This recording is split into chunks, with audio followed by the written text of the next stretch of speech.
Fresh faces. Yes. Saw what I did there? Yeah, even if you put a fresh face on some like old shit. Ooh. Not the dust off. Like Wipeout. And you put John Cena's face all over it.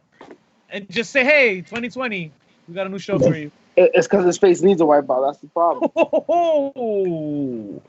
But he's not the only one. He's not the only one trying to get paid with some mainstream stuff. Who this? Come on now. You know, The Rock definitely did that with Titan, right? That lasted a couple weeks. And then, yo, shout out to the HBO special. What's it called? The football thing. Ballers, yes. Ballers. Now, that was a rocking show. Don't disrespect that. And listen, everything The Rock touches makes money and is gold. It's just Titan. It lasted as long as it should have.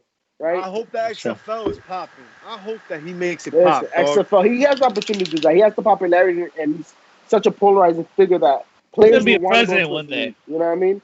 But we got to talk about Cody Rhodes doing the same thing. He's about to be a judge on the Go Big Show. Yes, I said the Go Big Show. Go Big Show. Go. No, the Big Show will not be part of the show. Oh, it's a show about athletes, and Rosario Dawson is there. Oh, in the backstage.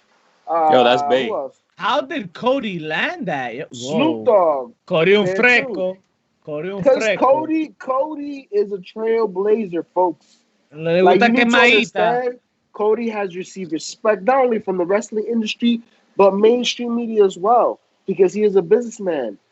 He is a young soul that came out of the depths of the WWE, shackled when it comes to creativity and character development and being used.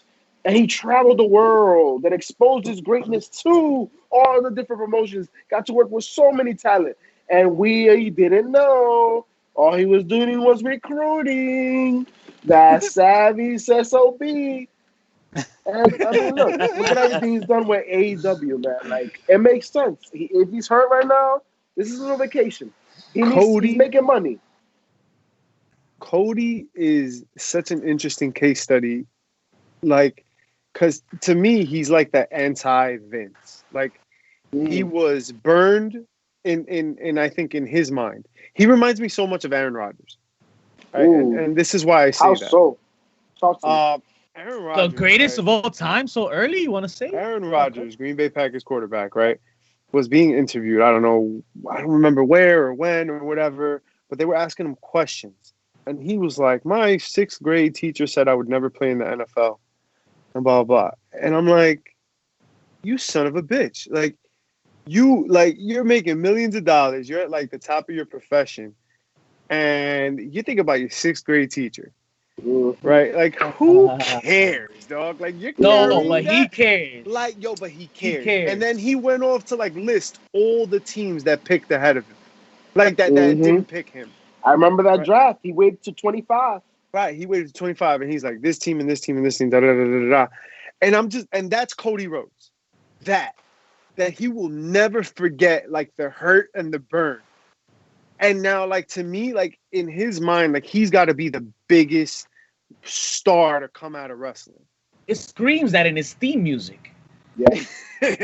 Like, what you need to realize, why is Cody Rhodes so hungry? Why is he so ambitious? Because he was the son of a plumber, bro. Like, you gotta do better than your parents did. Yo, it's in his blood. His father, God rest his soul, Dusty Rhodes, the great one, like, he was a hell of a persona, a person, a beloved individual, legend in the industry. Facts. And he's not trying to live up to his father's image. He's trying to commemorate his father and continue the legacy. You know what I mean? Because his brother, the work that they've done, like, he's definitely probably the proudest father when it comes to wrestling dads, right? Yeah. As far as the success their sons have had and the respect for the business that they've had and how they helped move the business forward. That's the most important thing.